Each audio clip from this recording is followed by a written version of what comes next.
Thanks very much for coming to this Spy versus Spy presentation. My name's Michael. This is my cohort in shenanigans, Chris, and we're going to talk about spyware that's on cell phones.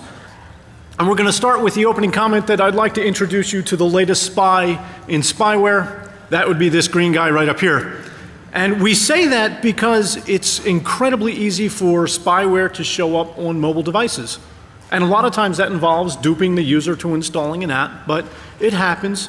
And if you believe Lookout Secure, you'll believe that it happens 3 times more likely on a mobile phone than it does on a desktop computer, which is kind of a scary thought, which means people have left their brains at home when it comes to working with mobile devices. And there's a lot of spyware and malware out there, right? The third quarter of 2011 saw a 500% increase in spyware. Okay. And this spyware exists in raw malware form, but also as a commercially available product. Outstanding. You can go buy it if you want to, right? And it started in January 2011. SoundMiner came out, and it was grabbing all sorts of credit card information, and whenever people were typing in their keypads, and they were sending it off via stealthy text messages, which was great. As we moved to August 2011, F-Secure dropped this news article out there saying, people are stealing pictures for blackmailing purposes. And then we had a whole host of people colored the internet with beautiful pictures of all sorts of wonderful things, and that showed up everywhere, and long live spyware. NikiBot came out in September 2011, and NikiBot was critically analyzed by the Department of Computer Science down at the North Carolina State University. And they dissected the code, and I gave you the link up on the screen, and it's available in the presentation if you want to look at it. And we noticed that there was spyware that was responding to text messages, where the spyware would intercept a text message and say, is this for me? It is, great, I won't show the user, but I'll perform a certain set of functions. Okay, and this application showed up as the Android system log. So it didn't appear very stealthily, but people were still duped, and NikiBot showed up. And then we had a whole bunch of commercialization of spyware, right? It's everywhere. And it's primarily sold, under 3 types of advertising venues. 1, it's designed to catch your cheating spouse, your no good, dirty, lying, lousy cheater, boyfriend, girlfriend, husband, wife, dog, whatever. Children, that was for you. Employees, I mean, it was designed to capture all those people. But if you take a look at the screen, you'll notice that it's not just for one platform, it's for just about every platform that's out there. Whether it was Android, iPhone, I mean the BlackBerry, taking a look, Windows Mobile, Nokia, and it was pretty popular. And there was a real short list on this particular website that said, hey, you don't have to buy any one particular package, we're going to list 5 or 6 right here. Well, this is the short list. Turns out that there are dozens of commercially available spyware packages out there, and they're all sold as subscription services. You don't just buy the software and install it and run it. You actually buy the software, install it, and then you pay to log into the website to retrieve the data that's out there. And the subscription service is usually sold for either 3 months, 6 months, or 1 year at a time. I couldn't be bothered to spy on someone for a year at a time, but that's the way they sell it. Yeah, I do have a short, yeah, it happens, short attention span. So there's a lot of commercial versions out there, and you would think that most of the time it would require rooting of an Android phone. And we discovered that's not necessarily the case anymore. There are spyware packages for rooted and non-rooted phones, but in the case, you'll notice that there's an asterisk on the screen. In the case of iPhones, they always wanted it jailbroken. Every single time. Okay, so we'll jailbreak it. So I don't know if you've been looking to see what this spyware does, so quick little rundown just so we're on the same page. Most of the spyware packages out there do the same thing. They will scoop up all the text messages that are bound for a phone, they will ship them off to a website, they'll grab GPS coordinates, and we'll go over a point shortly that shows that that is somewhat misleading. It'll scoop up all the pictures, it'll grab whatever videos are on the phone, it'll capture call logs, browser activity, not necessarily the cache, but the URLs that people have used. It'll pull off emails, and it'll identify whether or not a SIM card has been changed on a particular phone. And all of this stuff just runs on a routine. And every so often, it sends it right up to the website. Now, some of these spyware packages operate in interactive mode, which means if I send a specially crafted text message to the phone's going to respond. And sometimes it's going to be remotely launching the camera to take a picture. Sometimes it's going to record a video for 15 to 30 seconds and upload that to the website. Sometimes it's going to automatically engage in a phone call where it doesn't light up the phone. So essentially it's stealth mode so you can record what's happening. Sometimes it's going to wipe the phone. I think that's a great way to bug someone. You buy a cheap phone, you install the spyware, you drop it in someone's car, and when you think you're about to be discovered, you hit wipe. Unfortunately, the wipe command here doesn't wipe the phone. It just wipes user-sensitive data and leaves all the applications there. And on some of the newer spyware, you actually get a chance to remotely view what the user would see on their particular phone, which I thought was kind of crafty. All right, and it all works the same way. All of this phone is taken, harvested up, and sent automatically across the net to, the infecting website. And all that is done through an internet connection. None of it is done through audio. It's all done through the data channel. And it's fairly routine. And there's a number of examples out there. For example, if you go to SpyBubble's website, it looks a bit like a third grader designed it if you look at the fonts. But the list of functions are on the left-hand side, and then you get all sorts of call detail records that show up with the date, the time, whether it's an inbound or an outbound call with the listing of the numbers. You'll notice you can capture live pictures. You'll see one here, it's black. The phone was actually in my pocket at the time when it went off. So that's a picture of my pocket. The one next to it, I was actually holding the phone at the time when it went off. And you'll notice that most of these photos are just raw camera activity, raw flashes of the camera. The flash doesn't go off. So none of them are focused. So a lot of them are blurry and they show up.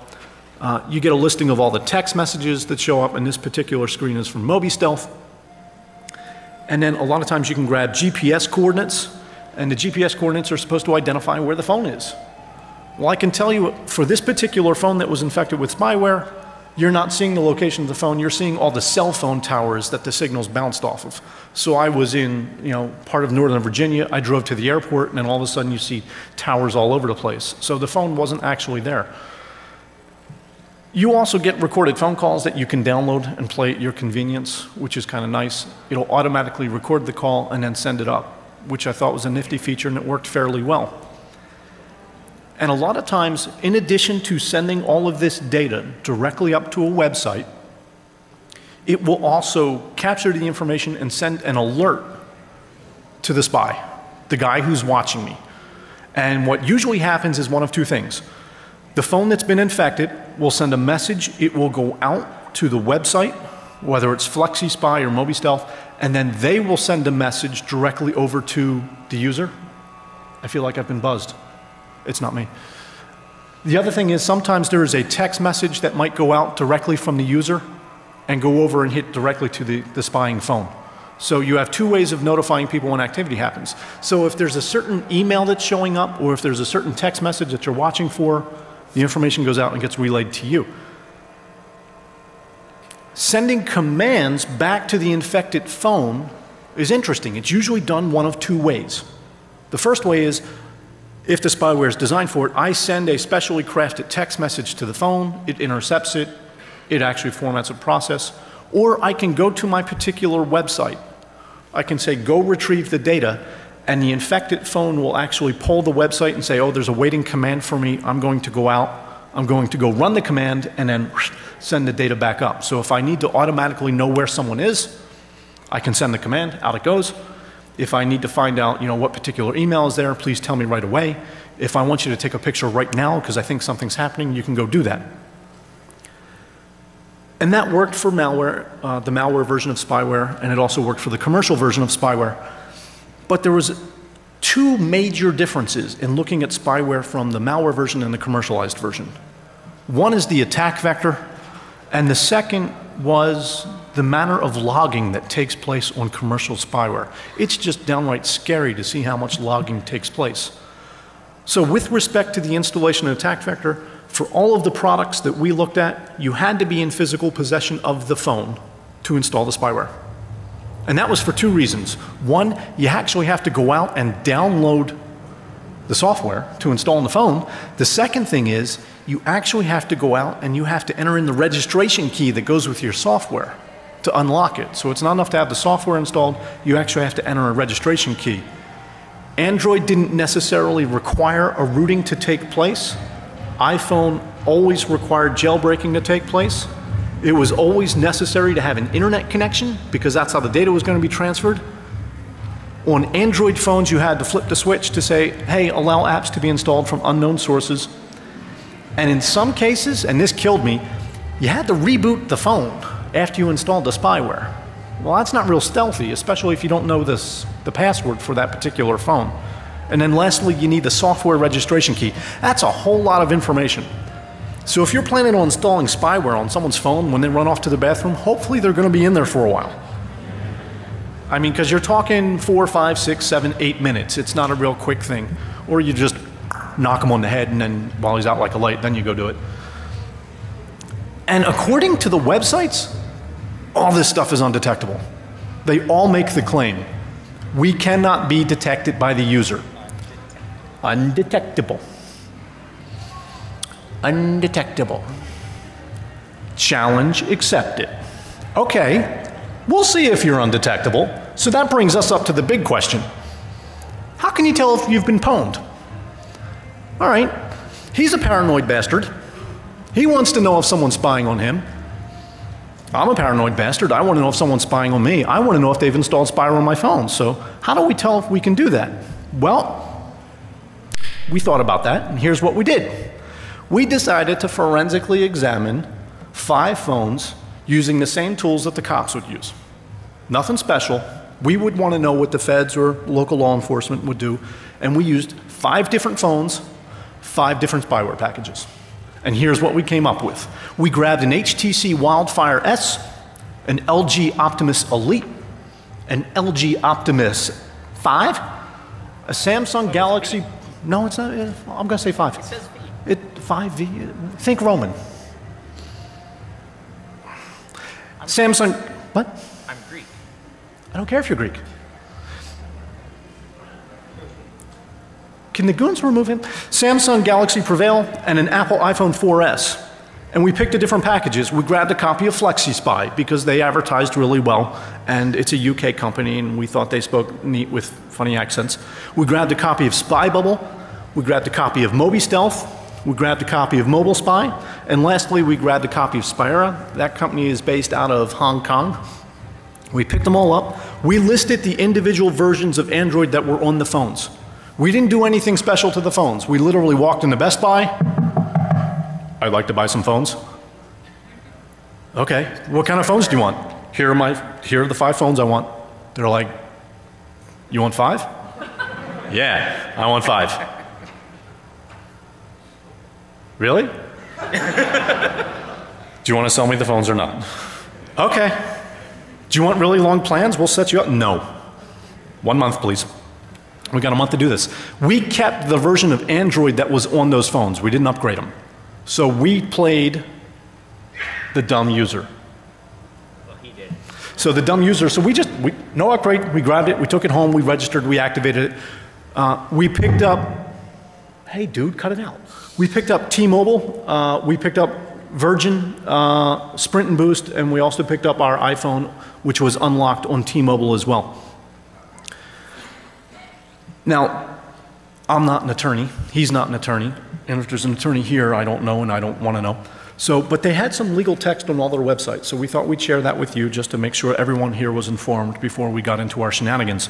FlexiSpy came out and said, we will never release your private information or your account information except under the threat of legal action or court order. Okay, so they're upfront about it. They're like, they threaten us, we're coughing up all your data. Don't do anything you shouldn't. Release data unless asked nicely. Right. If you ask nicely, we'll give it to them. You had all sorts of people list the Computer Fraud and Abuse Act. This was MobiStealth's particular webpage. They literally just copied the text and pasted it there and said, we're going to make sure you adhere to that. Spy Bubble comes out and says, we're basically designed for monitoring your spouse, children, or employees having smartphone. Either you should own the phone or you should have permission to monitor the user. Really? I'm going to go up to my kid and say, hey, Junior, I'm going to spy on you. I need your permission. What do you say? No, Dad, screw you. And then we have Mobile Spy. Mobile Spy came out and said, you have to own the device or you have to have the expressed written consent of the owner. Written consent. Right. Hi, employee, I'm going to spy on you here. I need written consent from you to, let me do that. And then we have Spyware, and I love this one. This one was great. They came out and said, it's the responsibility of the user to ascertain and obey all applicable laws to use Spyware for sneaky purposes.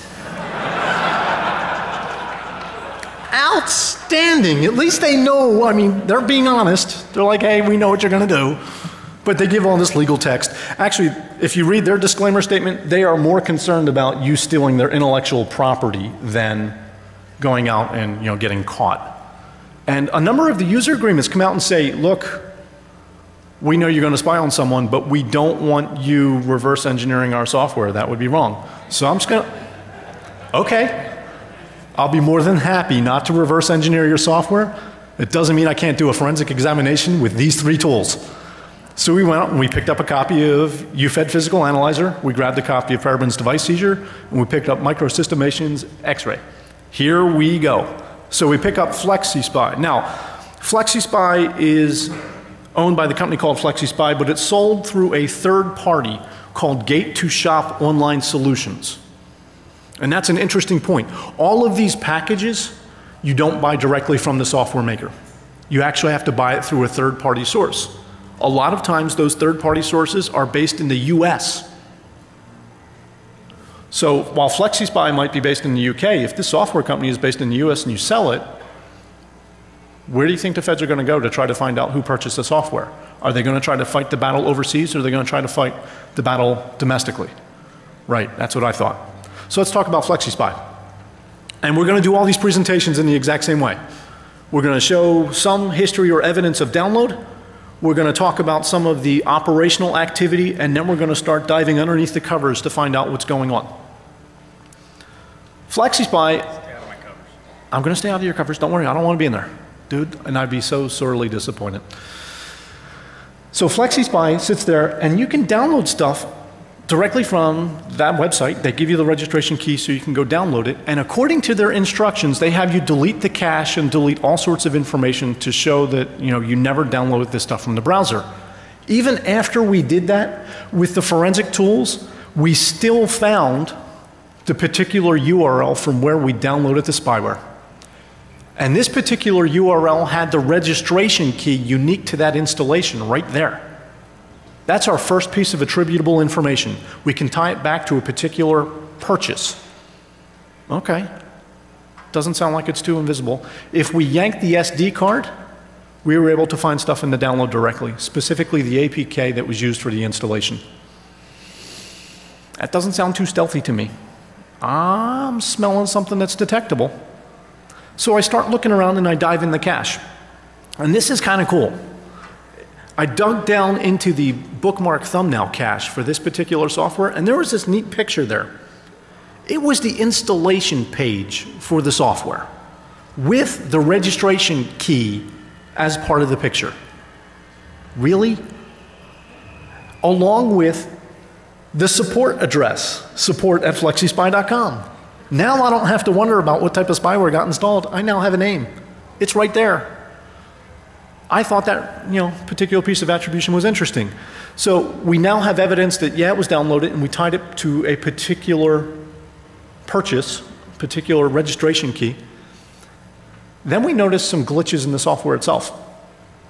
Every one of those pieces of software had glitches in it. Yeah, I don't know if you can hear them. They all had glitches. They had lots of glitches.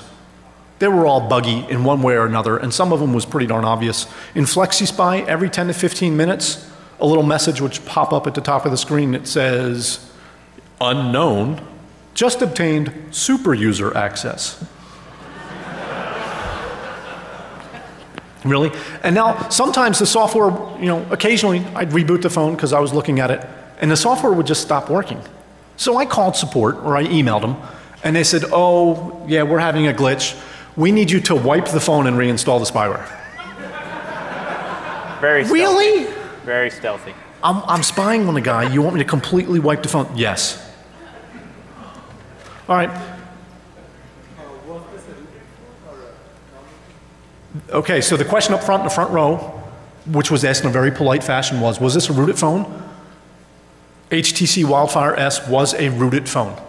The other phones were not. So this one was rooted, and it still had issues.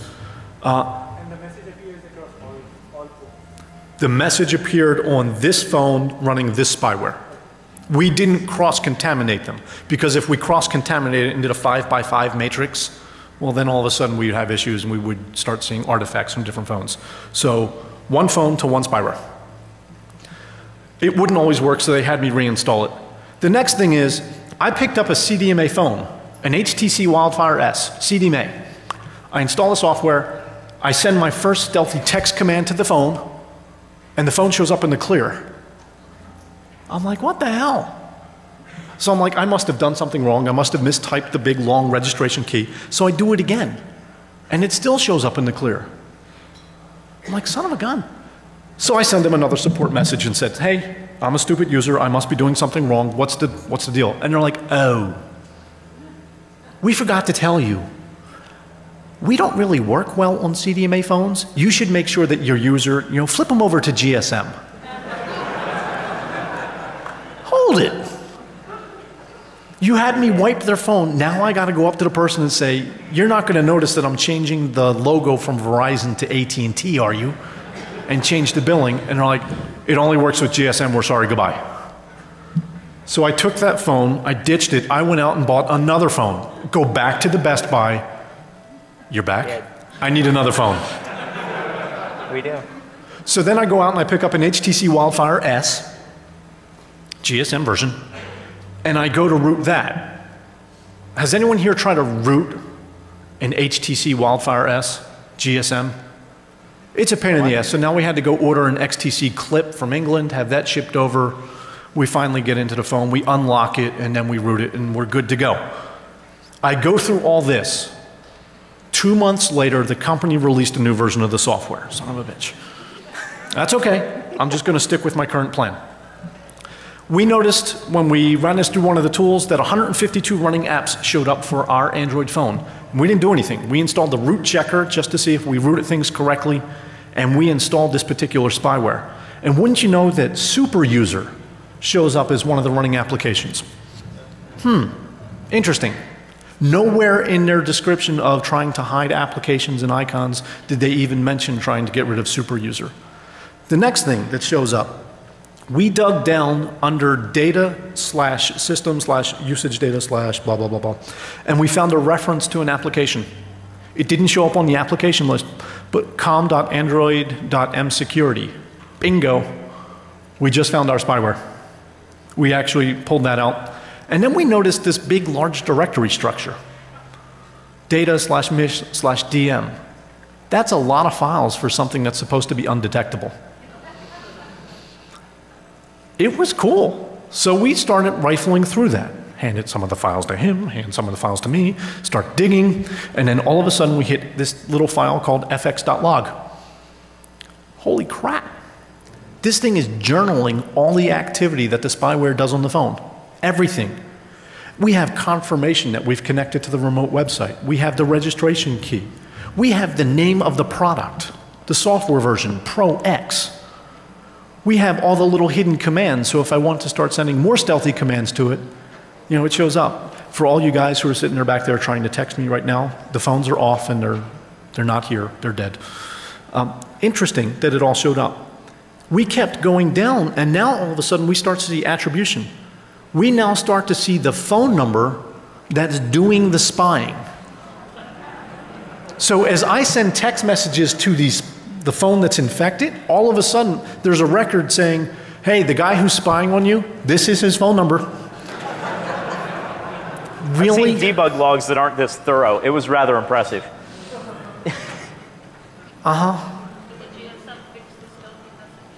The GSM, yes. So the question up front was, did going to GSM actually start to hide it? It did. However, There was a little glitch, so I activated the remote spying feature. And I flip it in and I start listening on the phone call. And I have the other phone sitting across the room, and all of a sudden, I coughed. They heard the cough on the other end. See, what actually happens is it establishes a phone call directly to the infected phone. Phone calls are bidirectional. Bidirectional. You have to hit mute on your phone. Otherwise, they hear you. Is this the spyware of choice for Rupert Murdoch? And this is a British company, right? It is a British company. Yes. If this was, it does, doesn't it? Brought down an empire. No kidding. So foiled. So they did a better job of hiding the actual text messages that are being received, but then they go and keep a log of everything that happened. Yeah. So the user doesn't necessarily see this, but it didn't take much to peel back the layers and find this. Right. So as we move in, we find another file called logcat, and logcat starts to confirm outbound connections from the phone. And it tells me where it's going. It tells me when it's making the connection. Now, to their credit, the software vendor actually starts to purge the database every so often. No problem. We actually have a record of it cleaning up the database itself and running through that. We also noticed that this particular spyware was starting to watch other services on the phone. I don't know why the spyware would watch and be concerned whether or not the phone was charging or not, but it looked. It also made references to Slacker radio, including all the process ID numbers. Thank you for making our life easier. We do appreciate that. We wish everyone did the same thing. Now we start to go through logcat some more, and we see the database maintenance routines. Well, this is a dirty database. I need to do maintenance. I have to call it out. And now I have a listing of all the daemons that get used. Outstanding. Now I know what's actually running my spyware. Now, we also picked up one of the tools. The Celebrite UFED was kind of outstanding in this regard in doing a physical dump from the phone. And we started looking through the raw data, and we found data that was supposedly deleted from the phone during the purging of this database and these log files. And we found records that went all the way back to the very first moment that the spyware was installed. So it's not like, you know, they would keep only 100 records in their file. It was actually several hundred records. But when they would delete it, we would still find it on other portions of the phone. And some of the stuff we found, just to make it easier for you to read, looked like this. We were able to identify when the SIM card was changed, which means this spyware wasn't tied to information on the SIM card. We still had the spyware number, and we still had instructions being sent back and forth to the command. We also saw the controlling phone number, the phone number that was spying on you in the deleted data. So even after this particular piece of spyware was uninstalled and we deleted those records, we still found all of that old data. And with that, we're going to move over to Spybubble. Oh, you can keep your clicker thingy. Okay. You're really good at it. Okay, thank you. Yeah, I'm trying to make you feel better. Go. So Spybubble, different company, different set of rules. They are I already forgot. California-based company. California-based company that, yeah, they were. Next, go. Yeah, California-based company. Yeah. Actually, they sold their software through a company called Plimus in California. Okay. So very easy for law enforcement to go after them. If you want to install one of them, this is the one that I would go with because it makes the FBI's job much easier. The URL history, we had a download link from where we downloaded the actual file. That still showed up in the history file. The downloads database still showed a registry of the APK file coming in. Your downloads backup, the database, has timestamps on every one of those entries. So we knew exactly when the spyware was downloaded onto the phone. This was the only phone that didn't come with an SD card, so we had to supply an SD card with it, and that actually changed some things. Because this was an external SD card that was getting the spyware installed onto it, because it was downloading to that SD card, it was externally mounted media, that actually caused this piece of spyware to log some things that weren't logged on the other phones, which actually gave us even more artifacts to look at later. To turn on the spyware once it was installed, you were supposed to go into the dialer like you're making a phone call, and kind of like with standard GSM calls, you dial a pound 9999 was the default ID number, and then a star, and that's supposed to activate the user interface for the spyware. Now, I'm sure their intention was to hook the dialer and make this a special function that did nothing but open this up, but it actually tried to call this phone number. So back to how stealthy they were, you now have this in the call logs. Anytime the user hits the recent button and looks to see what else they've been calling, this was there. Which meant they were going to dial it out of curiosity and see this interface that's on the screen. Brilliant design plan. Great. So they, that 6-digit number is something that you can configure if you wanted to change it to something else. But we can figure out what it was pretty easily. When we looked through the raw dump of what was on the device, we came across the actual executables. In this particular screenshot, we're showing that the text message that gets delivered to the person that's spying on you to tell you that it's installed successfully is on disk in about 30 different languages. Multicultural. I thought it was nice of them. It is. Yeah. So we were able to find that, which led us back to the actual executable, which led us back to all of its partner apps and everything that went with it. Not well hidden at all. It was merely hidden from normal user activity. Okay. Just like any other app, it had a data partition for all of its user data. In here, we found a whole host of log files and settings files that told us everything about how this piece of spyware was going to operate. Most of that was, you're fingering at me like you were going to say something.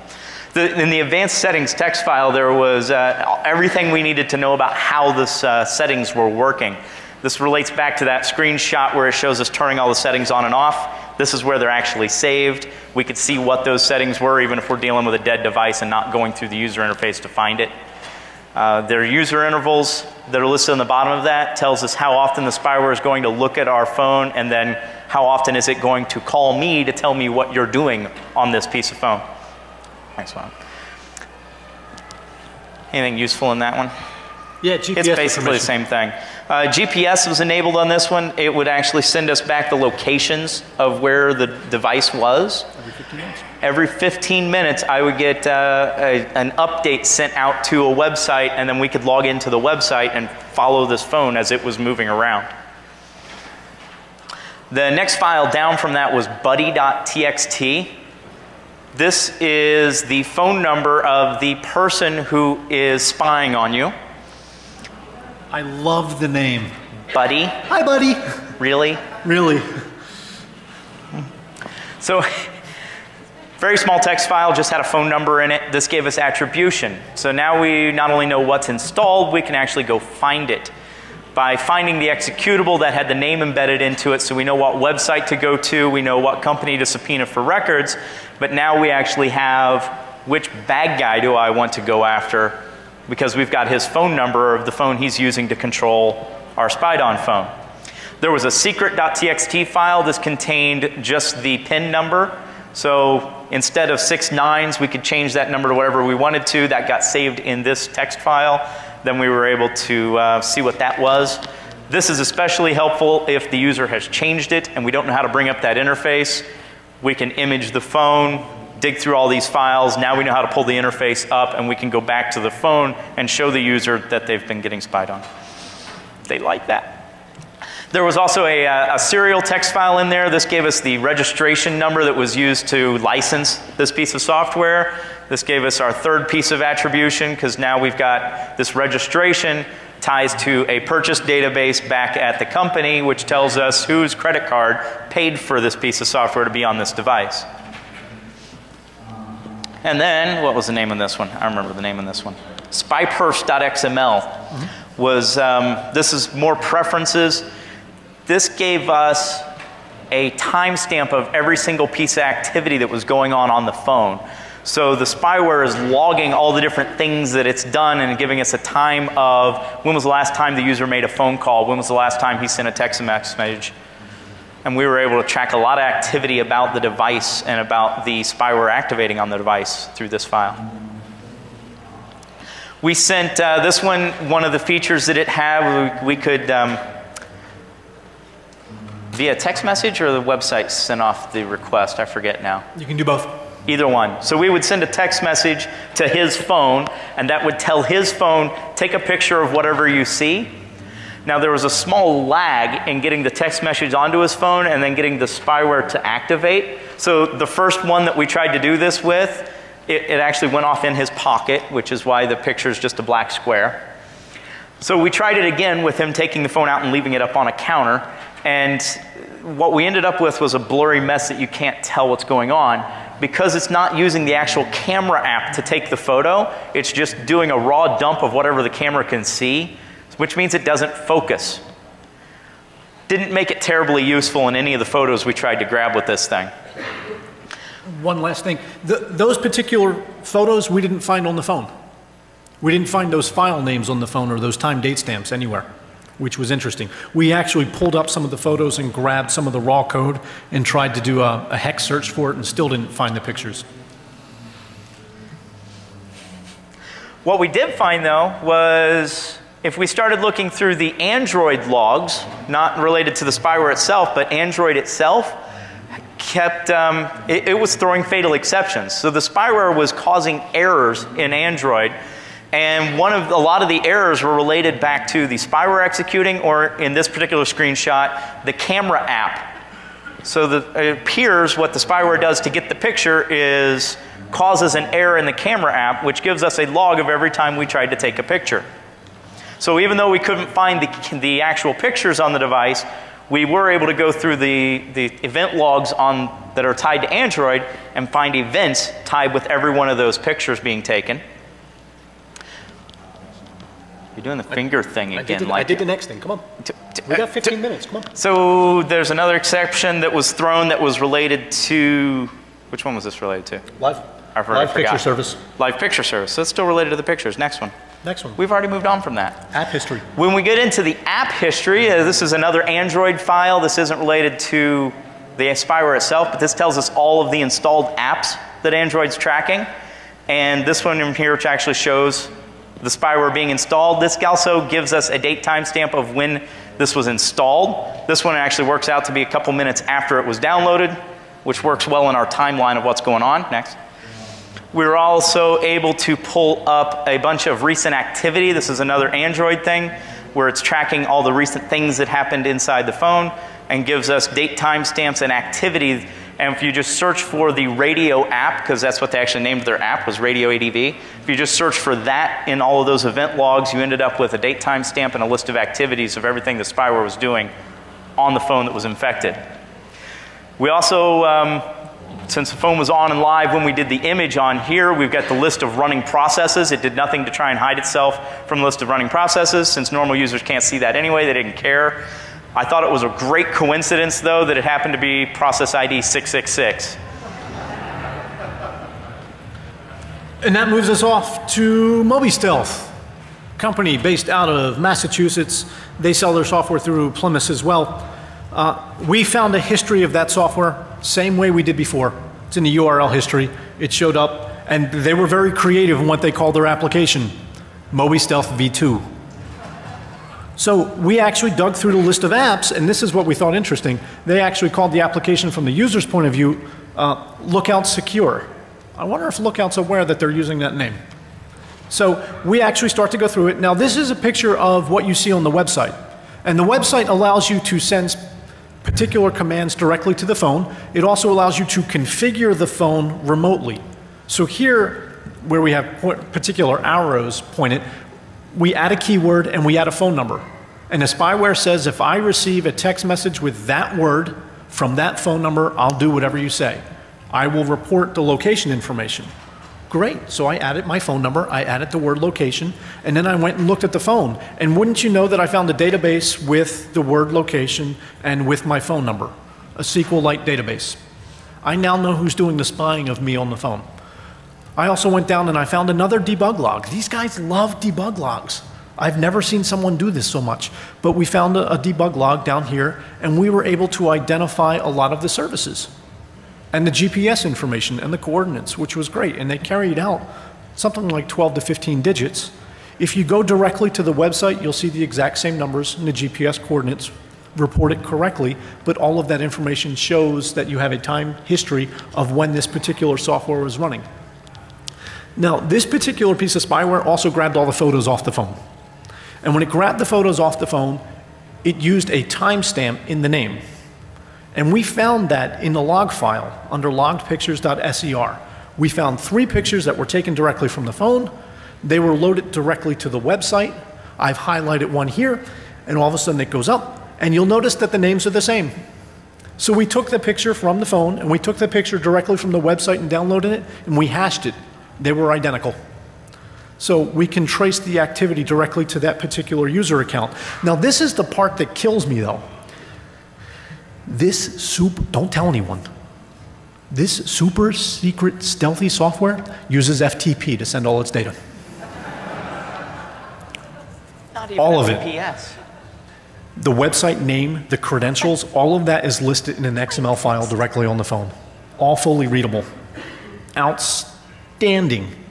I think that's great. So if we were worried about attribution before, when it got installed, when it was running, I think we've taken care of that with this product. That moves us on to Mobile Spy. Mobile Spy is based out of Jacksonville, Florida, but they, just like all the others, they're using somebody else to do all their credit card transactions. These came through a Dutch company. It was one of the few that went outside the US to do their credit card purchases. But it's a legit company. It's the same one you go to Tuxera to buy your NTFS drivers and such with. They showed up in the downloads history. The one thing they did different, they do have a separate website that you're downloading the APK from, so that it almost doesn't attribute back to them, except for the fact that it does say MS for Mobile Spy right in the URL. This one did have a couple of problems with how it executed. You're supposed to be getting emails sent to the person that's monitoring you. And sometimes we would receive an email that told us a certain action had occurred, and we would log into the website to see the full log of activity, and it wouldn't be there. So sometimes the logs weren't being updated correctly. The other problem we have with this particular piece of spyware is the battery life on the phone got cut into a little less than half as soon as we installed it. We had to keep this phone plugged in for the rest of the day every time we played with it after that. And oh, this is good. Oh, this is it. I like this one. Oh yeah, I almost forgot about this one. This one actually pissed both of us off. The spyware, after a few days, what was it, 60 days? I think it was 60 days. It threw us out an email telling us that we needed to go log back into their website and change our username and password. And we were like so happy that they were actually employing decent security policy. So we logged in, we changed our username and password, and then we stopped receiving alerts from the phone, because you also have to go to the phone and change the username and password there, otherwise it doesn't know how to log into the service and upload its data. So I'm still baffled as to how they think that's supposed to work, especially on an enterprise level. Yeah. This one, we had the same kind of thing where any application you install is going to have its own user data section full of files. This one, just like all the others, had a whole host of log files and settings files that we were able to go through. For this particular piece of software, they called the application Retina. So once we figured that out, searching for that name throughout the device brought us back a whole bunch of extra files. We had a packages XML file. This is part of Android, not part of the spyware. And in there, we were able to see all of the installed packages on the device. So we were able to find it, even though it was attempting to hide from the user. We found a bunch of information about it being installed. There was a shared preferences section, which gave us all of the different preferences for the spyware, which when we started digging through what all those different preferences settings were, it gave us the website information, the username information associated with the person who's doing the spying on us. Great! I always wanted the email address of the person who's spying on me. If you're going to have a stalker, that's the best way to have one. Reciprocated. So, literally, there's their email address. We also got a timestamp in here every time it was updating back to us, so we know how long it's been doing it. And this friendly number. This one was the other one that pushed me over the edge. This is the phone number of the person that's spying on me. So now I have his email address and his phone number, and we've got all the other information about the serial and licensing from before that we can go subpoena and prove he paid for it. It's only fair. So that brings us, that was 4, right? That's 4. This is That brings 5. us up 4. We got them. Do you have a question on 4, or you want us to do 5 first?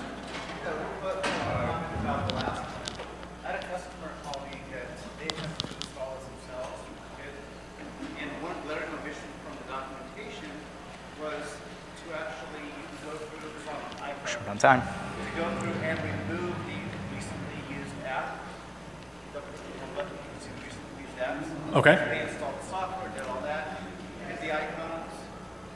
Well, we're going to talk about the iPhone in just a minute, so I'm going to ask you to hold off on that We'll get story, that at the question Q&A. for just a second. We're going to hit our last one, which is Spyware, which is based out of Hong Kong, although they're selling their software through a California-based firm.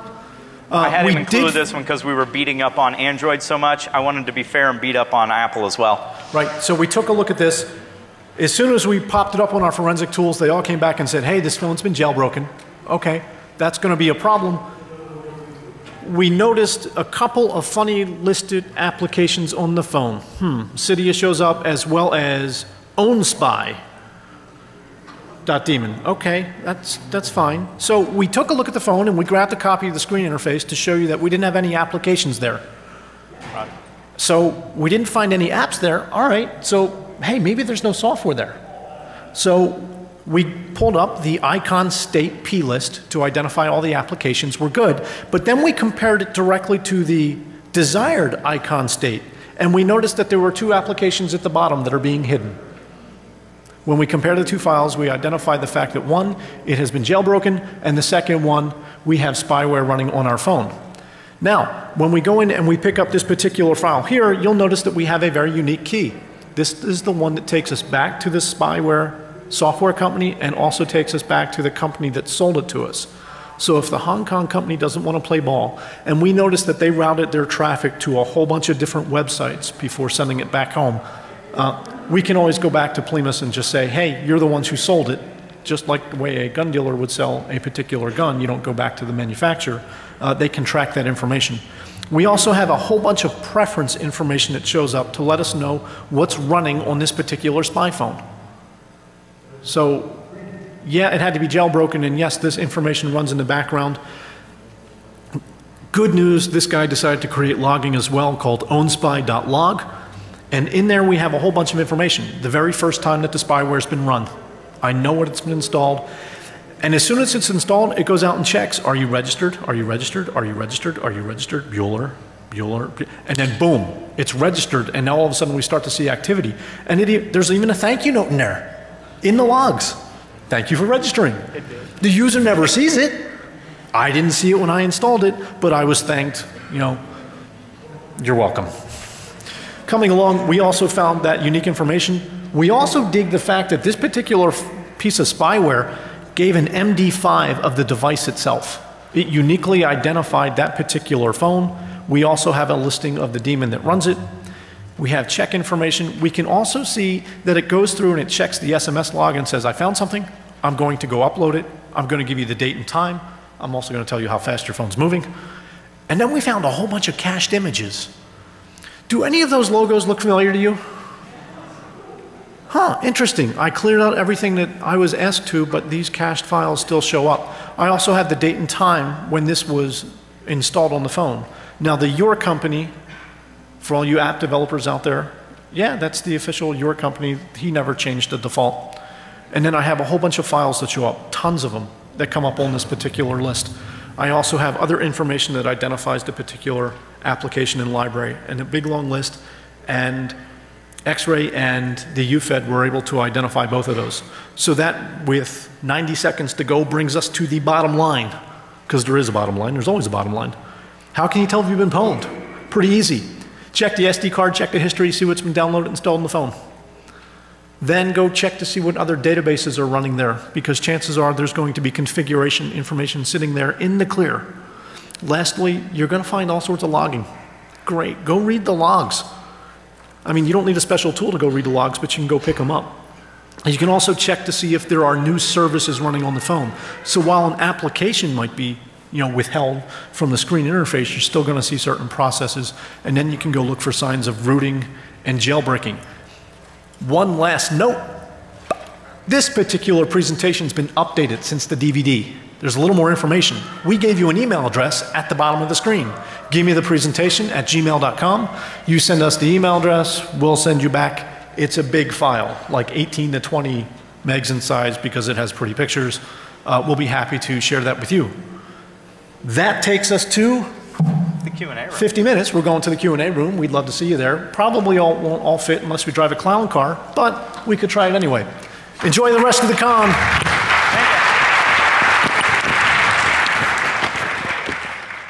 One for a year at a time, but that's the way they sell it. Yeah, I do have a short, yeah, it happens. Short attention span. So there's a lot of commercial versions out there, and you would think that most of the time it would require rooting of an Android phone. And we discovered that's not necessarily the case anymore. There are spyware packages for rooted and non-rooted phones, but in the case, you'll notice that there's an asterisk on the screen. In the case of iPhones, they always wanted it jailbroken. Every single time. Okay, so we'll jailbreak it. So I don't know if you've been looking to see what this spyware does, so quick little rundown, just so we're on the same page. Most of the spyware packages out there do the same thing. They will scoop up all the text messages that are bound for a phone. They will ship them off to a website. They'll grab GPS coordinates, and we'll go over a point shortly that shows that that is somewhat misleading. It'll scoop up all the pictures. It'll grab whatever videos are on the phone. It'll capture call logs, browser activity, not necessarily the cache, but the URLs that people have used. It'll pull off emails and it'll identify off via stealthy text messages, which was great. As we moved to August 2011, F-Secure dropped this news article out there saying, people are stealing pictures for blackmailing purposes. And then we had a whole host of people colored the internet with beautiful pictures of all sorts of wonderful things, and that showed up everywhere, and long live spyware. NikiBot came out in September 2011, and NikiBot was critically analyzed by the Department of Computer Science down at the North Carolina State University. And they dissected the code, and I gave you the link up on the screen, and it's available in the presentation if you want to look at it. And we noticed that there was spyware that was responding to text messages, where the spyware would intercept a text message and say, is this for me? It is, great, I won't show the user, but I'll perform a certain set of functions. Okay, and this application showed up as the Android system log. So it didn't appear very stealthily, but people were still duped, and NikiBot showed up. And then we had a whole bunch of commercialization of spyware, right? Whether or not a SIM card has been changed on a particular phone. And all of this stuff just runs on a routine. And every so often, it sends it right up to the website. Now, some of these spyware packages operate in interactive mode, which means if I send a specially crafted text message to the phone's going to respond. And sometimes it's going to be remotely launching the camera to take a picture. Sometimes it's going to record a video for 15 to 30 seconds and upload that to the website. Sometimes it's going to automatically engage in a phone call where it doesn't light up the phone. So essentially it's stealth mode so you can record what's happening. Sometimes it's going to wipe the phone. I think that's a great way to bug someone. You buy a cheap phone, you install the spyware, you drop it in someone's car, and when you think you're about to be discovered, you hit wipe. Unfortunately, the wipe command here doesn't wipe the phone. It just wipes user-sensitive data and leaves all the applications there. And on some of the newer spyware, you actually get a chance to remotely view what the user would see on their particular phone, which I thought was kind of crafty. All right, and it all works the same way. All of this phone is taken, harvested up, and sent automatically across the net. Thanks very much for coming to this Spy versus Spy presentation. My name's Michael. This is my cohort in shenanigans, Chris. And we're going to talk about spyware that's on cell phones. And we're going to start with the opening comment that I'd like to introduce you to the latest spy in spyware. That would be this green guy right up here. And we say that because it's incredibly easy for spyware to show up on mobile devices. And a lot of times that involves duping the user to installing an app, but it happens. And if you believe Lookout Secure, you'll believe that it happens 3 times more likely on a mobile phone than it does on a desktop computer. Which is kind of a scary thought, which means people have left their brains at home when it comes to working with mobile devices. And there's a lot of spyware and malware out there. right? The third quarter of 2011 saw a 500% increase in spyware. Okay. And this spyware exists in raw malware form, but also as a commercially available product. Outstanding. You can go buy it if you want to, right? And it started in January 2011.